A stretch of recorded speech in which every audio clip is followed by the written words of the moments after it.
Furries are outraged. According to Fox News, minors banned from furry conventions. It's heartbreaking. A new Florida bill claiming furry conventions are exposing children to adult live entertainment. But why is that? Where did the bill come from? You also probably realize that I'm using a Fox News article for my video today. Not the best news source in the world with their alt-right views and providing stories that they manipulate, as well as bashing the LGBTQ+ community. With the furry fandom and extension of the LGBTQ+ community, it'd be foolish to base all my information with Fox, let alone do an interview with them. I mean, who'd be dumb enough to do that? So why do you want kids around people dressed up as squirrels getting spanked? Me personally, I don't. I think that it's definitely an adult-only environment for that. The furry conventions themselves don't have anything to do with that, though. The furry conventions themselves are really about community and bringing people together. You know, a lot of us, we're not so socially, it's a little bit tough. Okay. You know, it's easy to make fun of furries. Oh, I'm Novely JPEG, and let's get to the point.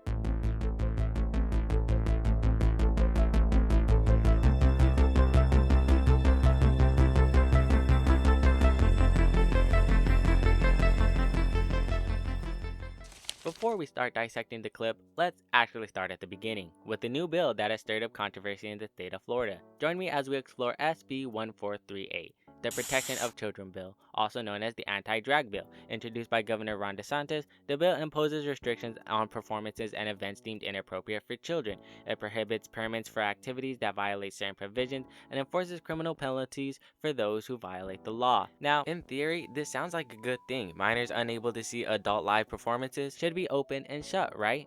Apparently, that's not the case here. Although furries nor drag were mentioned in this bill, what this bill is doing, according to the Florida House of Representatives, is restricting any show, exhibition, or other representation in front of a live audience with children that depicts or simulates sexual nudity, sexual conduct, or lewd exposure of prosthetic or imitation of genitals and or breasts, with the penalties ranging up to a $5,000 fine, removal of alcohol license for the business, and even gaining a misdemeanor charges. Now, an example of why this is negatively impacting drags is with the Hamburger Mary's lawsuit, as they had what's called a family-friendly drag brunches, as now the performance or public display of drag queens and such are now prohibited from being in the public light from children. Now, it doesn't matter if you see drags in a negative light or a positive light. What matters is the false narrative it's putting around, that they're grooming and recruiting children for their own personal gay agenda, which just isn't the case. I advise you guys to do some more research on these new bills being passed in Florida, as they claim it doesn't focus on the LGBTQ+ community, but the bills were inspired because of a pride parade in Florida. According to an ABC interview, it leaves you raising an eyebrow, as some of those bills takes away gender-affirming care for children along with restrictions to certain public restrooms and medical care. You can probably see the irony with the title of Protection of Children. These bills are important and should be talked about, as they're very harmful to the youth, but it isn't the focus of this video, sadly. Now, what this means for the furry community is that the furry conventions are being seen as adult live performances, and therefore minors will now be unable to attend the conventions, with Megaplex, who's always welcomed minors and provided a minor-safe environment, now being restricted to an 18+, as they put out in their statement. Now, what makes this upsetting is it's re-sparking the debate of furries being seen as an 18+ hobby or sexual fetish, which is not what the furry fandom is. To its simple, broken down terms, the furry fandom is a fandom who enjoys anthropomorphic characters and often choose to represent themselves as such. They don't want to be animals, but they choose to represent themselves and or find a fascination with animals that have human characteristics. So with that, let's jump back to the clip in the beginning. Why do you want kids around people dressed up as squirrels getting spanked? Well, this was touched upon once and wasn't brought up when he reintroduced the topic during the interview. So it's important to note that the convention itself didn't have such activities. Instead, it was a nearby restaurant close to the convention with its own unrelated tradition of spanking its customers. Though Vitaly tried explaining it, the interview glossed over that fact and Vitaly was unable to get his point across. Why are you upset that kids are not allowed to be at the furry convention? Well, me personally, I think that it is a great way to include everyone, no matter, you know, what their age. It's nothing, there's nothing inherently sexual about these conventions. The answer would have been simple. Furries aren't upset that kids can't attend. Heck, If you look at furry Twitter, most adult furries don't even want to be around minors, most adults having 18 plus only, and minors do not interact in their bios, even if they don't post not safe for work content. Personally, I think furries are more upset over the fact that the option for kids to attend conventions has been taken away by putting an adult fetish label to something that isn't. Minors unable to indulge in those events that weren't wrong to begin with. Now, you can see the counter argument that cons aren't a safe space for minors. I mean, with a 13 plus event having a naked man dancing around, it's quite evident why concerns around minors being in conventions are even being talked about inside the furry fandom. But these conventions are no different than anime conventions or Comic Con and the terrible things that can happen during those conventions. But if, like, the governor said you can't have kids at the convention, why wouldn't you just say, okay, it's too bad, move on? Why are you and your crew so insistent on having the kids there? The truth is, the furry community is not insistent on children being present, especially with that last incident. Rather, they believe in fostering an inclusive environment where individuals of all ages can share their passion for anthropomorphic animals just like everybody else. These should have been the points Patel should have chosen. Instead, he was unprepared for the questions at hand, and his reputation will forever be damaged because of this interview. Truthfully, it's hard to advocate for minors inside the furry fandom, as they already experience their own set of hate from the community they're a part of. Most adults not wanting to associate with minors, and many being pushed away from what the fandom can offer. But why? Well, let's take a look at the two sides. For the side excluding minors from the fandom, you can argue that some aspects of the furry community may involve mature content and themes, which may not be suitable for younger audiences. They believe an age restriction helps maintain a more focused and mature environment. It also prevents backlash from creators who have not safe for work content that minors could potentially view and indulge in. A good example comes from asking my audience to their viewpoints on this debate. Blaine Aussie sharing his viewpoints that with how sexual the fandom can be and that minors need to be more careful online, sharing how unfortunately a minor has a bio like gay, sub, and RPs open. Sometimes some terms like femboy and being a sub is overly sexualized and popular in the fandom, which will most likely lead to them being groomed by, let's face it, a pedophile hiding under the furry fandom. With cartoon animals, it attracts minors into the fandom that could be used by sick individuals to prey on children. Another point to bring up is that including children in conventions would have to have a lot of conditions to ensure their safety, which oftentimes can lead to adults not gaining enjoyment by dealing with kids. No one wants to deal with kids. Another thing that struck out to me was a comment left by Rory Riot in which they stated that we need to get back to our not safe for work roots and not give in to sanitizing the fandom. If we did exclude minors from the fandom, we could potentially see less stigma and hate from exploring our sexual interests, but to also not give in to sanitizing the fandom. What is sanitizing the fandom exactly? Is it not having such lewd images and topics so out in the open?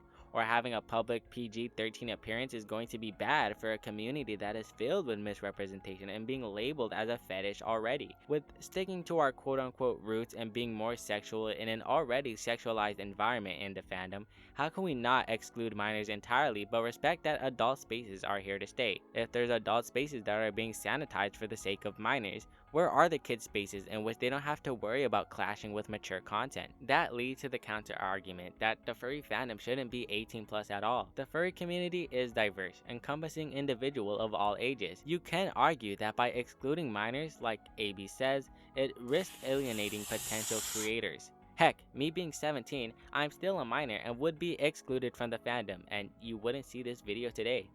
I think this whole portion could be summed up with Ace's analogy. Just because you're allowed in the theme park doesn't mean you're allowed to go on all the rides. Minors can be in the fandom, but they shouldn't allow to be everywhere. Wixter drives this idea home. Adults need to learn that minors deserve a safe and loving space too, and let kids be kids. It's fine if you don't like minors in the fandom as an adult, but you have to give them space to enjoy the surface level of being a furry rather than shutting them out entirely. We'll be missing a new set of furries who can keep the fandom running. Lorca Borca, or better known as Kane the Circle on YouTube puts it, we need to have better boundaries between both young furries and adults. But that implies there aren't boundaries, or if there are boundaries, they're pretty weak. To all of the people I mentioned, thank you for sharing your thoughts. I don't mean to bash anyone for your ideas, but I'm using it as an example on how both sides can have their points twisted for the sake of the other side. An argument that ultimately no one wins. That leads into a common phrase I've seen floating around, the phrase being keep furry weird. With the fandom already seen as weird, how do we keep it weird? Well, as summed up by my good friend and me, Simple Nix, it's as simple as denouncing the big brands while keeping the artists inside the fandom who create both fursuits and art and other things in a position to continue to sustain themselves financially. Basically, to keep furry weird, we have to maintain the creations in our fandoms for furries and made by furries. This includes not safe for work art and merch as well, but I think that the underlying theme is the mixture of not safe for work content in order to keep furry weird, with Tony the Tiger issuing a statement to stop making not safe for work art of them, but that's because people love him so much. I mean, when the big brands decide to market to furries, for example, you had for a while Voice Mod catering to furries as well as other brands. Our response to spam furry not safe for work and their comments. Well, it's a great way to deter brands, though not all of them. It also further misrepresents the ideas that furries are purely a sexual idea, like with the KFC incident. They tried to market to furries and were spammed by fetish not safe for work content in their comments. What rubs me the wrong way is how are we supposed to create a safe environment for minors in the fandom if we go and pull stunts like that? As other minors not even in the fandom could potentially see what was spammed in the KFC account if they followed them. But Simple Nix does bring up a good point. So Keep Furry Weird is a play off of Keep Austin, Texas Weird, which basically means supporting small businesses. And for us, the NSFW side of the fandom is a huge part because there are so many artists who their entire career is making NSFW art. And the fact is, it does keep brands away. We are not brand friendly. We should not force NSFW artists to be a certain way to appeal to people who don't even care about furries. On top of that, keeping brands away is very important because we need to be self-sustaining as a community. So if we start having conventions who were sponsored by Kellogg's, you would end up having them start dictating how the convention should run, who we are able to support, and how we conduct ourselves as a fandom, right? There might not be any more spaces for 18 plus at all in conventions if they did start needing brand funding and things like that. So Keep Furry Weird is an acceptance of the fact that the NSFW side is an important part of our fandom, but at the same time, it is not in any way separated from the fact that minors do not belong there and that we do have a responsibility to keep minors safe. Like, you can do both, right? Making sure that minors are completely safe while also supporting NSFW artists and recognizing that they are an important part of the ecosystem and the health of our fandom, while also keeping brands away and reminding us to be self-sustaining. We as a fandom, if letting big brands control certain aspects of our fandom, could potentially wipe out not safe for work content in the fandom and more adult topics. The not safe for work of the fandom is just as important as the safer work in the fandom. But at the same time, with Lil Nas X buying a scam fursuit and having interest in the furry fandom, he can also be seen as a brand, and we only led to him being driven away from the same notion of keep furry weird. It's a double-edged sword. Either brands are with us or against us for the longevity of the fandom. That is to say, brands aren't good for the fandom. I mean, how do you think furries get the fabrics to make fursuits? Big Z Fabrics being a big supplier for those fabrics. Or if we take a look at MSI Gaming USA hosting a VR chat meetup with furries using a custom furry model, or even having Voice Mod sharing furry fan art or asking if they should have a Protogen voice changer. All of these provide a good positive image to the furry fandom, so why is it bad? Well, with Big Z Fabrics, they aren't marketing the furries, instead opting for calling their fabrics in that category as costume fabrics, which I think is great. There's many uses for those type of fabrics, so having a section in their website just for furries wouldn't make any sense. Furries don't buy from them because they're catering to furries, but because they have a good quality product that furries can buy and use for fursuit creation. With MSI Gaming and Voice Mod though, it's a different story. They're appealing to furries and in turn are getting support and engagement from them, which itself isn't bad, but it does raise a few concerns. As a fandom whose main principle is to have a community that controls their own market, running furry conventions and events without needing to sanitize what the fandom can offer, like Simple Nix had to put it, we should not be brand friendly, because if MSI or Voice Mod decided to, let's say, sponsor Furality, the world's largest VR furry convention, like Simple Nix had put it, will them sponsoring an event like that hinder the fandom? Make it more brand friendly? Or how long will it be till we see advertisement for those brands pop up in conventions? Of course, it's all hypothetical. If a brand wants to have fun with furries, that's good, but we shouldn't give them influence to steer the fandom into something it's not. The closest comparison to the furry fandom is anime, and look at all the merch and everything that anime comes up with, how heavily saturated it is. I mean, if we let brands into the fandom, how long is it going to be before we see furry merch appear in Hot Topic or Walmart, or selling a service that furries need? For example, a brand specializing in costume products making a fursuit cleaning kit. Smaller artists who already make similar products would lose out on that portion of the furry market if we allow brands to create their own line of products for furries. But what is furry merch? We can't put a label on it, as furry merchandise can be anything from fursuits to clothing to figurines. The best part about creations in the furry fandom is that it's customized. Art you commission can be customized, stickers can be customized, your shirt, your fursuits, anything. Everything can be personalized just for you. And I think that's why we shouldn't allow so much support from brands. It takes away the wonder of personalizing what you buy into a standard guideline of what is furry merch. There's no guideline to what you can create in the fandom. You can do what you want. This applies to not safe for work. I mean, the reason I compare furries to anime is because both of them can be heavily sexualized with yiff and hentai. What separates these two is the idea of customization. Furries are inclined to buy, let's say, a not safe for work image of their character rather than a not safe for work image of their favorite character. And that's because that character is an extension of them. Not restricted by what the public deems as normal. It's a way of expressing your sexual interest by using yourself in an artistic manner. By letting brands in and shaming that type of content, we are removing what makes the fandom so great. Expressing yourself how you want. To wrap it all in a neat little bow, it's okay to have brands included in the furry fandom, but not in the business side of things. We should give support to them, but not influence. Also, if the furry fandom is a sexual thing and if minors should be included or not is an argument no one wins. Because ultimately, there's so much to argue for both sides. Both sides bring a lot of good points, but both sides aren't entirely right. Personally, I think the solution is to find a way to create a more safe for work family friendly spaces while maintaining the not safe for work side of the fandom many come to know and love, but separating it in a way so that both can coexist. Not as one, but entirely different categories in the fandom. We can't get rid of not safe for work artists that are trying to make a living in the furry fandom for the sake of public image and to save reputation. We shouldn't dictate how each furry should approach the fandom. We shouldn't care about what people outside the fandom thinks of us. But how can we do this? Truthfully, I have no idea. It's hard to find a compromise when so many people have their own definitions and approaches to the furry fandom.